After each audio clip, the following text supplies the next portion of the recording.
Start.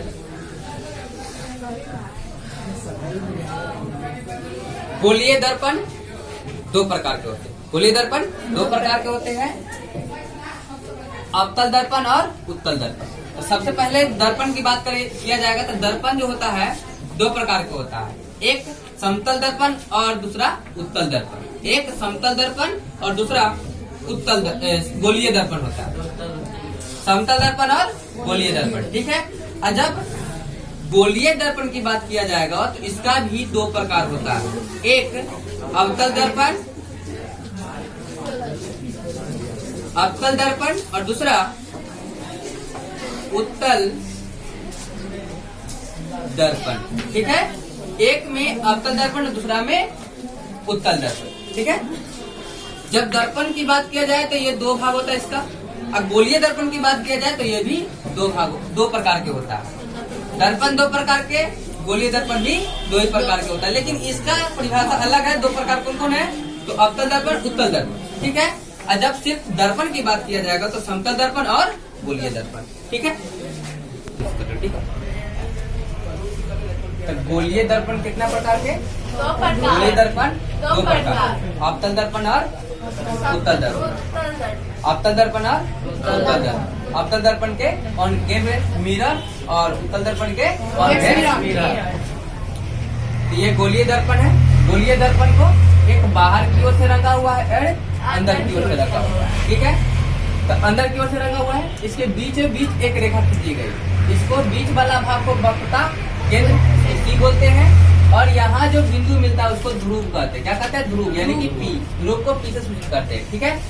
और वक्रता केंद्र और परिधि के बीच की दूरी को त्रिज्या कहते हैं, जिसे हम आर से डिनोट करते हैं। ठीक है। अब गोलीय दर्पण को दो भागों में बांटा गया। तो बाहर से जो रंगा हुआ भाग है, बाहर से रंगा हुआ भाग को अवतल दर्पण कहते हैं। ठीक है। और अंदर से घसा हुआ, अंदर से रंगा हुआ भाग को उत्तल दर्पण कहते हैं।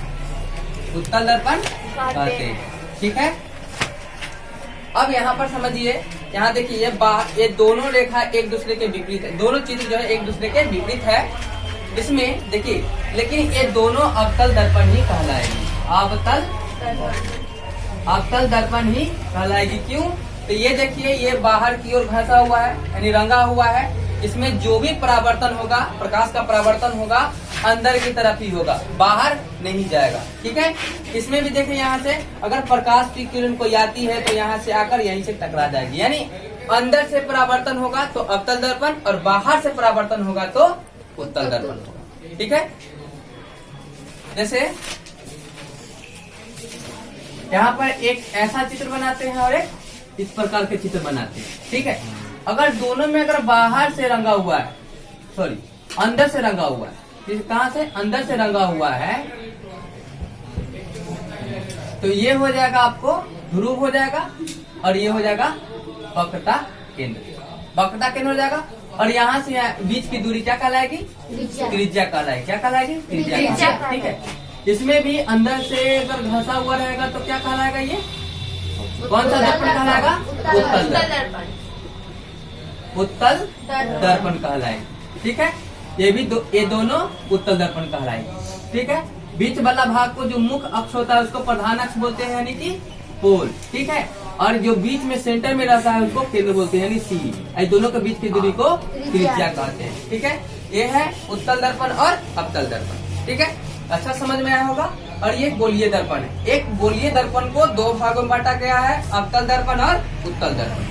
तो अवतल दर्पण में अंदर से परावर्तन होगा, और उत्तल दर्पण में बाहर से परावर्तन होगा। बाहर से प्रकाश का परावर्तन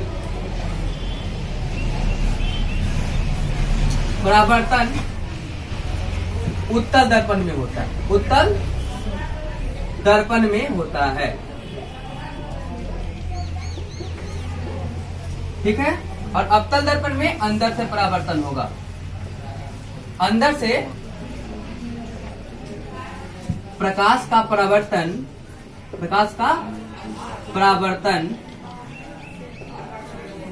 अंदर से प्रकाश का परावर्तन होने से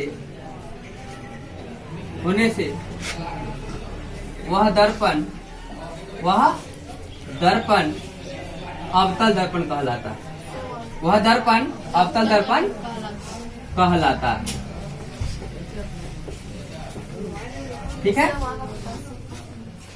प्रकाश का परावर्तन, बाहर से प्रकाश का परावर्तन होने से